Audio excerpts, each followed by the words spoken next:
back to St. Mojo Homestead, where the goats are going crazy and the chickens are escaping.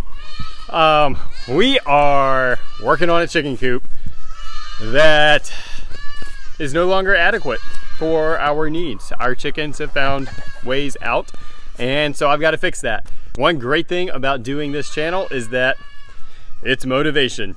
I've been putting this project off and I need to get it fixed. So you guys have motivated me to make a video and to get this job done. So thank you guys for watching. I appreciate every single one of you who do tune in and keep up with us. We really do appreciate it. You guys are the motivation behind this homestead sometimes. So we do appreciate it. If you like our stuff, give it a like. If you haven't subscribed, go ahead and do that now. But I am gonna go get started on a couple of projects in our chicken coop.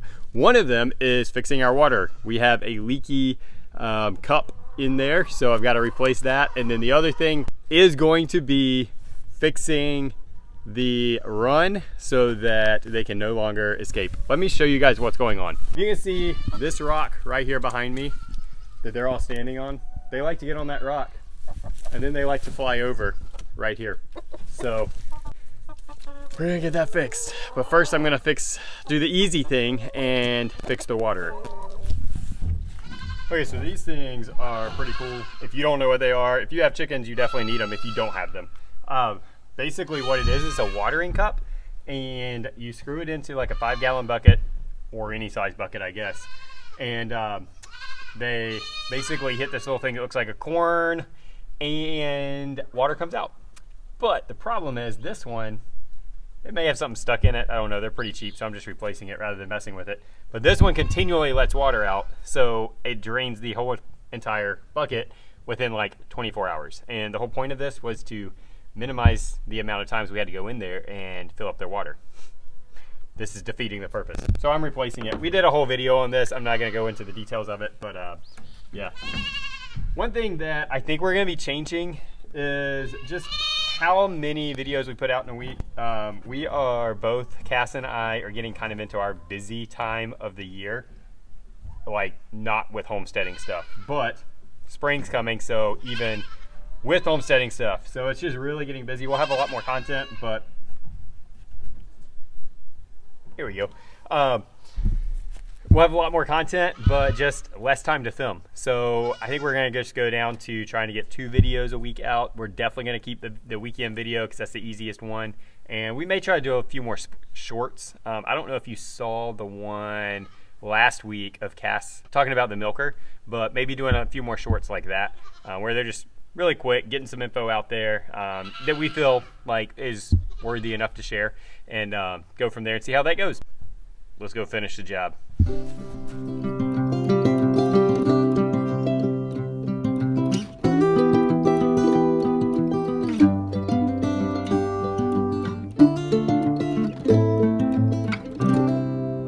right, so clearly they were thirsty.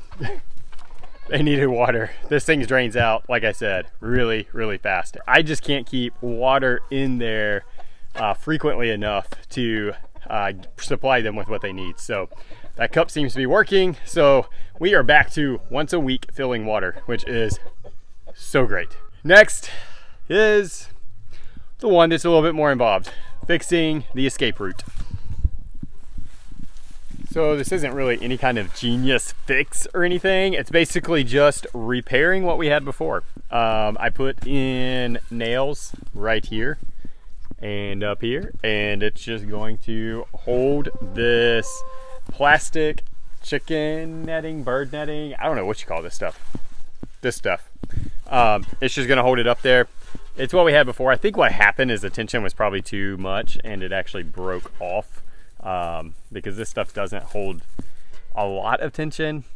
You know, it's good for like a quick, kind of easy, cheap fix or fencing, but certainly nothing I would recommend for long term. It's just like this plasticky rubber stuff that just doesn't really hold up over the long term. But it's going to continue to work for us because I don't really have anything else to use right now. So I'm trying to do this while I talk to you guys. there we go. Just like that. That's basically how we had it before. So I'm gonna work on getting it back up. It's kind of falling down as it wraps around the tree. The real test is gonna be keeping them off of the door. And I've got an idea for that. So we'll see if it ends up working. Right, so now we're inside the chicken coop. So what I'm thinking I'm gonna try is take down this upper layer of fencing up here. It does stop at the pine tree, so I'm gonna just cut it loose right there. If we run it this high all the way around just for that extra protection, but over here, I'm thinking we'll probably be okay. But anyway, cut it loose, and instead of taking it on the outside, we are gonna take it and attach it to the roof up there. And what that will essentially do is create kind of this, we'll call it a no-fly wall, so that when they get on the rock over here, they're not going to be able to fly up to here, which is where the problem is. Problem number 2 is, anyway. They'll fly up to here and then fly out, but they do have to have that rock to be able to fly up to this point. So I'm hoping that creating that barrier will prevent them from doing that. I don't know. With chickens, it's kind of a guess. So we're going to do that and see what happens.